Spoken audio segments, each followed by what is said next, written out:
C'est une thématique qui me tient à cœur. Je suis de près depuis longtemps au sein des différentes instances, centres de recherche, CNCDH, plateforme RSE. Mon intervention à titre introductif donc, tentera de dresser un panorama de l'évolution normative de la thématique entreprises et droits humains au sein des Nations Unies, ou comment l'ONU s'en est saisie et comment cette thématique a évolué tout en essayant de mettre en exergue les différents contextes de cette évolution. Si la thématique entreprise et droits humains s'est développée au sein des Nations Unies, notamment à partir des années 70, avec une flagrante montée en puissance à partir des années 2000, puis une véritable irradiation de ce qu'on appelle parfois mouvement entreprises et droits humains au sein d'autres espaces normatifs, internationaux ou régionaux. Je tiens à remonter encore dans le temps pour évoquer deux déclarations annonciatrices des travaux sur cette thématique et qui ont préparé le terrain à l'émergence et à l'affirmation de ces mouvements. Il s'agit de la Déclaration universelle des droits de l'homme de 1948, mais avant elle, la Déclaration de Philadelphie concernant les buts et objectifs de l'OIT, adoptée en mai 1944, et qui a inspiré la Déclaration universelle une fois l'ONU créée en 1945. J'imagine qu'il y aura une séance sur l'OIT, je ne veux pas entrer là-dedans, mais je tiens seulement à souligner que la Déclaration de Philadelphie a établi un lien intrinsèque entre enjeux économiques et sociaux, entre politique économique et sociale, en insistant sur la primauté de l'objectif social dans toutes les politiques, mais aussi sur la coopération entre les États. La Déclaration universelle a été inspirée par ces textes et a consacré un socle des droits humains réunissant droits civils, politiques, sociaux, économiques et culturels. Mais aussi la Déclaration universelle s'adresse à tous les peuples et toutes les nations, mais aussi à tous les individus et organes de la société, donc y compris les entreprises. Si les États sont en première ligne en matière de protection des droits humains, le préambule de la Déclaration universelle consacre bien cette ouverture. Et cette déclaration reste la boussole de tous les systèmes internationaux de protection des droits humains, y compris dans les contextes des activités des entreprises. Elle irradie le droit dérivé des organes de la Charte des Nations Unies et en tant que matrice de la Charte internationale des droits de l'homme, elle est une référence pour une multitude d'instruments internationaux relatifs aux droits humains dans le contexte des activités des entreprises. Je fais ce retour en arrière pour rappeler la cohérence d'ensemble de ces systèmes que nous allons analyser aujourd'hui, décriés alors qu'il fête ses 80 ans cette année, menacés même dans le contexte géopolitique actuel, mais qui, à mon avis, doit plus que jamais être défendu. Et je pense que c'est ce qu'on va essayer aujourd'hui de le faire avec nos interventions. C'est donc dans les années 70, dans les contextes des régimes autoritaires d'Amérique latine et du rôle joué alors par des entreprises multinationales que cette thématique s'introduit dans l'agenda des Nations Unies.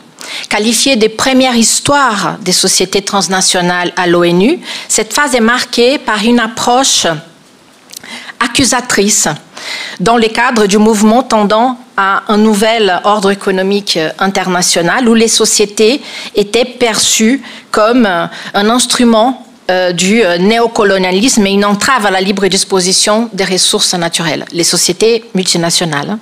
Si dans les années 70, à la suite de la participation de l'entreprise ITT au coup d'État de Pinochet au Chili, l'ONU a créé les centres des Nations Unies sur les sociétés transnationales et a lancé des travaux en vue de l'adoption d'un code de conduite des entreprises multinationales, ce projet n'a pas abouti. C'est plutôt l'OIT et l'OCDE qui se sont saisis de la question et adopté des textes de soft law en 76 et 77. Puis viennent les tournants néolibéraux des années 80-90 et avec lui, la reproduction des schémas tragiques dans différentes régions du monde.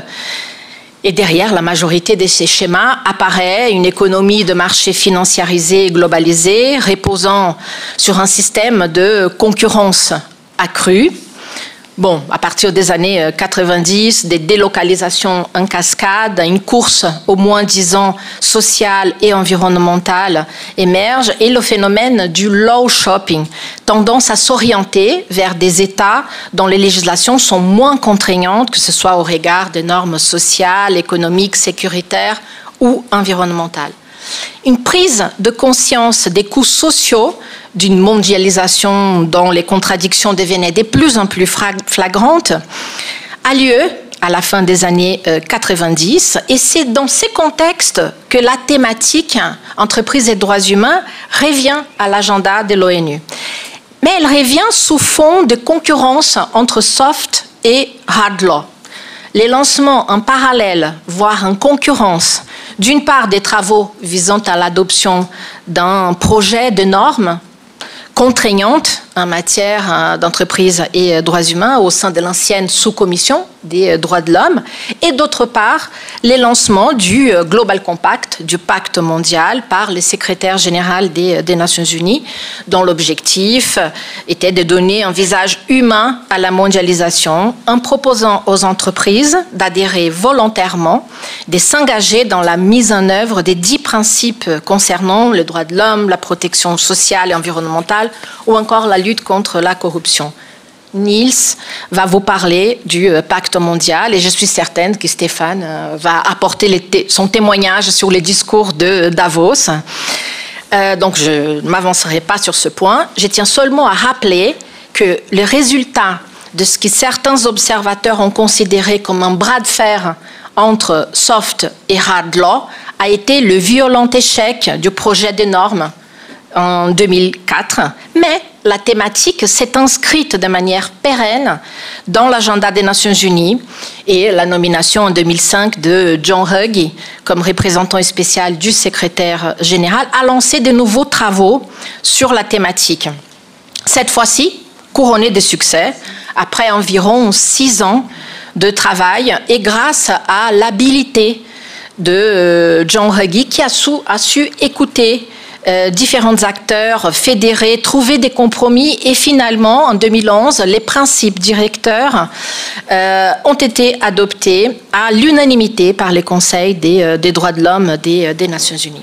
Ces principes constituent un cadre de référence visant à clarifier les responsabilités différenciées mais complémentaires des États et des entreprises en matière des droits humains selon un triptyque. Obligation pour les États d'assurer une protection contre les violations des droits humains par les tierces parties, y compris les entreprises.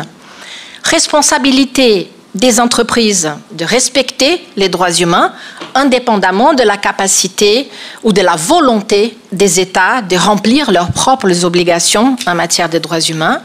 Et troisième, la nécessité d'offrir des voies de recours effectives aux victimes. Chacun de ces piliers est considéré comme une composante essentielle d'un système interdépendant et dynamique des mesures de prévention et de réparation. En vertu des principes directeurs, l'État doit adopter des mesures appropriées pour empêcher les atteintes aux droits humains et lorsqu'elles se produisent, il doit enquêter, sanctionner les auteurs, réparer par les biais de politiques, de lois, des règles, des procédures judiciaires. C'est le premier principe des principes directeurs. L'État a l'obligation de mettre en place un cadre politique et réglementaire efficace garantissant le respect des droits humains par les entreprises. À ces propos, il est indiqué que les États devraient envisager un assortiment judicieux des mesures nationales, internationales, contraignantes et volontaires. C'est les fameux smart mix que nous avons beaucoup entendu parler, notamment dans les cadres de l'Union européenne, Toujours dans ces premiers piliers, il y a des dispositions sur les rapports entre État et entreprises, notamment lorsqu'il s'agit des entreprises publiques ou lorsque les États privatisent la prestation des services publics ou encore le rôle qu'ils peuvent jouer dans les cadres des marchés publics pour promouvoir le respect des droits humains par les entreprises. Il est question également d'un appui au respect des droits humains par les entreprises dans les zones touchées par des conflits où les risques de violation des droits humains sont nettement plus élevés.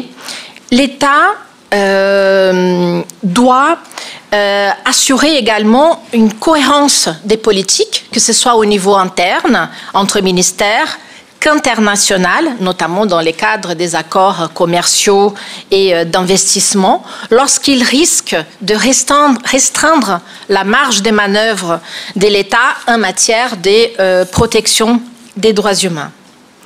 Quant au pilier 2, concernant la responsabilité des entreprises de respecter les droits humains,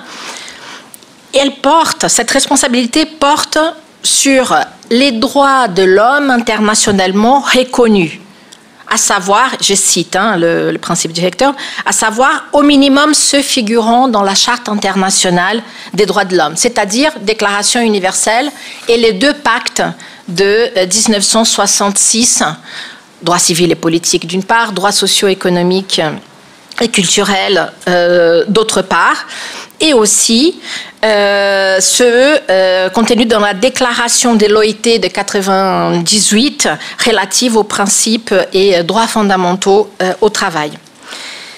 S'applique également à toutes les entreprises, indépendamment de leur taille, de leur secteur, de leur cadre de fonctionnement, de leur régime de propriété et de leur structure. Pourtant, la portée et la complexité des moyens par lesquels les entreprises s'acquittent de cette responsabilité peuvent varier selon les facteurs et la gravité des incidences négatives sur les droits de l'homme. C'est les principes directeurs numéro 14. Afin de s'acquitter de cette responsabilité, de respecter les droits humains, les entreprises doivent mettre en place des politiques et des procédures en rapport avec leur taille et leurs particularités. Il s'agit notamment d'une procédure de diligence raisonnable et des procédures permettant de remédier aux incidences négatives qu'elles peuvent générer ou auxquelles elles peuvent contribuer. Puis, il y a toute une série de principes entre le 16 et le 24 qui déclinent ensuite les modes opératoire. Cette notion sera reprise par les 2 avocats qui composent cette table et qui pourront nous éclairer sur la mise en œuvre concrète des principes directeurs. Ce que je compte partager ici avec vous est plutôt l'analyse de la trajectoire suivie par ces principes, la notion de due diligence, qui a été traduite en version française des principes directeurs par diligence raisonnable. Elle est vraiment au cœur de ces systèmes de responsabilité. Vous allez entrer dans les détails, mais j'ai dit seulement le principe 15. Les entreprises doivent mettre en place une procédure de diligence raisonnable en matière des droits de l'homme pour identifier leurs incidences sur les droits de l'homme, prévenir ces incidences et en atténuer les effets et rendre compte de la manière dont elles y remédient. Je viens d'évoquer les 2 piliers des principes directeurs. Le 3e concerne les voies de recours et de réparation. Principe 25 à 31.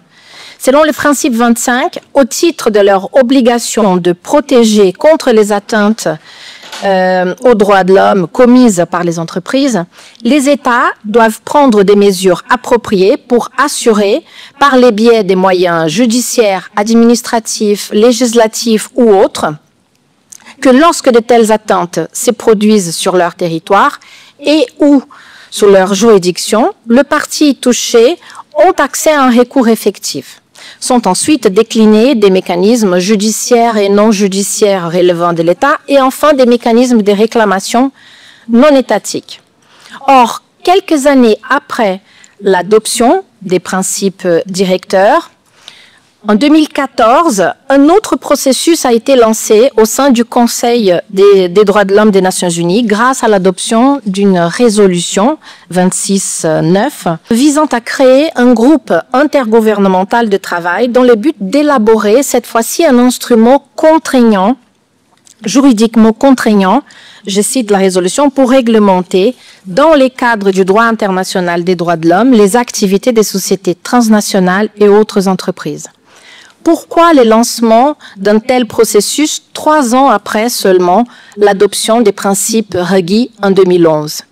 Parce que malgré l'adoption de ces textes et la prolifération des standards internationaux sur entreprises et droits humains, multiples violations continuaient d'être perpétrées aux 4 coins du monde. Et nous pouvons mentionner aussi l'électrochoc qui a causé l'effondrement du Rana Plaza en 2013, qui a mis au jour les conséquences tragiques de la course au moins-disant social dans les chaînes de valeur. L'apport d'un tel instrument serait de renforcer le pilier les plus faibles des principes onusiens, qui est celui relatif aux voies de recours et réparation. Introduite par l'Équateur, l'affaire Chevron en Équateur était passée par là, et la saga politico-judiciaire. Elle a été adoptée par 20 voix en faveur, 14 contre et 13 abstentions. Donc une faible adhésion. Et elle a ravivé les tensions entre soft et hard law et instauré une certaine logique de concurrence entre les principes directeurs et les processus d'adoption du traité. Sur le fond, les opposants à l'adoption d'un traité affirmaient leur souhait de privilégier le soft law et plus précisément l'application des principes directeurs. C'était notamment le cas des États-Unis, pour qui cette initiative risquerait de fragiliser les consensus autour des principes directeurs des 2011, qui constituaient un équilibre pragmatique entre intérêts des États, des entreprises et des victimes des violations des droits humains. Comme si les processus d'adoption d'un traité ou de toute autre forme d'instrument juridiquement contraignant étaient incompatibles avec la mise en œuvre des principes directeurs. Donc le processus a mal démarré, il a fallu 4 ans, 3 sessions pour que le groupe intergouvernemental parvienne à publier une première version, le Zero Draft. Donc la version 0 qui malheureusement méritait vraiment son nom et qui était accompagnée aussi d'un projet de protocole optionnel sur les mécanismes de contrôle. Pourtant, les travaux ont pris une nouvelle tournure, notamment après le passage du Covid-19, qui a mis en évidence quand même les fragilités des chaînes globales d'approvisionnement, et de l'annonce par l'Union européenne de l'adoption d'une directive sur les devoirs de vigilance. Le processus a été de moins en moins contesté. L'UE a cessé de le contester et même en absence de mandat de négociation confié par ses États membres, elle a participé quand même aux sessions, notamment par des déclarations générales. La France, sans rompre avec la position de l'UE, a pris part aux différentes sessions du groupe de travail dans une démarche constructive, parce qu'il faut rappeler qu'entre-temps, entre 2014, le début du processus, et 2020, il y a eu l'adoption par la France de la loi sur le devoir de vigilance en 2017, dans le cadre de la mise en œuvre des principes onusiens. Une 3e version du projet révisé a été publiée en 2021, qui pour la première fois a fait l'objet donc des discussions textuelles plus approfondies. Ce que je peux vous dire de ces textes, c'est que ce n'est pas un instrument révolutionnaire. Nous sommes dans un cadre classique interétatique, un instrument négocié par les États et pour les États, qui n'impose pas des obligations directes aux entreprises, et il impose aux États l'obligation d'imposer aux entreprises des obligations en matière des droits humains, des obligations de prévention, mais aussi des réparations. Mais il est novateur parce que ce serait le premier traité à l'échelle globale qui s'intéresse aux activités des entreprises et leurs impacts en matière des droits humains. Novateur aussi dans le processus parce que il a une diversité de parties prenantes engagées aux côtés des États qui suivent de près les négociations et qui participent à des consultations ouvertes. Et il y a des consultations interrégionales. Les grands points des négociations concernent les obligations des États en termes de prévention, d'engagement, de responsabilité, des dispositions qui visent à faciliter l'accès aux voies de recours et à la réparation dans des contentieux, notamment impliquant des éléments d'extranéité, donc des dispositions sur la compétence juridictionnelle qui visent à attribuer des titres de compétence aux juridictions nationales des futurs États parties pour traiter d'un contentieux transnational des droits de l'homme. Des dispositions aussi sur le droit applicable, sur le fondement desquels droits les juges va statuer pour déterminer s'il y a une violation ou non, pour responsabiliser les entreprises. Il y a eu une séance sur la compétence où ces questions ont été évoquées. Donc peut-être que ces traités pourraient aider à aller dans le bon sens, dans le sens d'une clarification. Ce n'est pas sûr du tout. Si on m'avait demandé d'intervenir sur... Ah, et il y a aussi des dispositions importantes sur la facilitation de l'entraide judiciaire et la coopération internationale. Si on m'avait demandé d'intervenir sur cette thématique, processus de négociation onusien, l'année dernière, avant la fin de l'année dernière, j'aurais été beaucoup plus optimiste que je le suis aujourd'hui. J'aurais certainement dit que si en 2014, lors de l'adoption de la résolution qui a créé le groupe de travail, l'adoption d'un tel texte semblait irréaliste, sa nécessité même était contestée, ses contours, 10 ans plus tard, la nécessité d'un tel texte n'était plus contestée jusqu'à la fin de l'année dernière.